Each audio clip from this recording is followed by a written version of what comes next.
आदि स्टूडियो के मुअज़्ज़ज़ नाज़रीन अस्सलाम वालेकुम। उम्मीद आप सब खैर आफियत से होंगे। तो आज की हमारी वीडियो का टॉपिक है, क्या इस्लाम में बर्थडे मनाना यानी जन्मदिन मनाना जायज़ है या नहीं। तो बिना टाइम को वेस्ट किए वीडियो का आगाज़ करते हैं।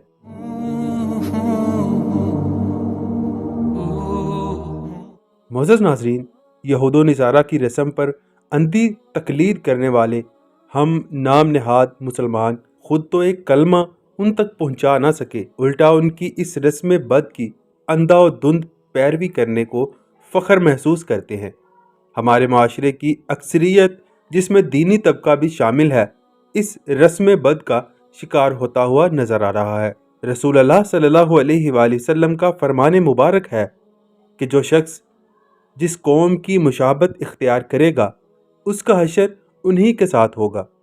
सोचने का मुकाम है कि हम बरोज़े हशर किसका साथ चाहते हैं, प्यारे नबी सल्लल्लाहु अलैहि वसल्लम का या उनके दुश्मनों का और गुस्ताखों का।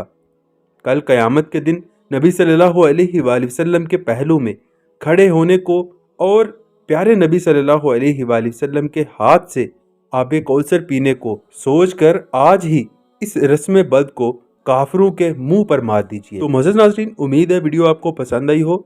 वीडियो इंटरेस्टिंग लगी हो तो वीडियो को ज़रूर शेयर कीजिएगा ताकि और लोग भी इससे इस्तिफादा हासिल कर सकें। तो मिलते हैं इंशाल्लाह नेक्स्ट वीडियो में नेक्स्ट टॉपिक के साथ। तब तक दीजिए इजाज़त। अल्लाह हाफिज़।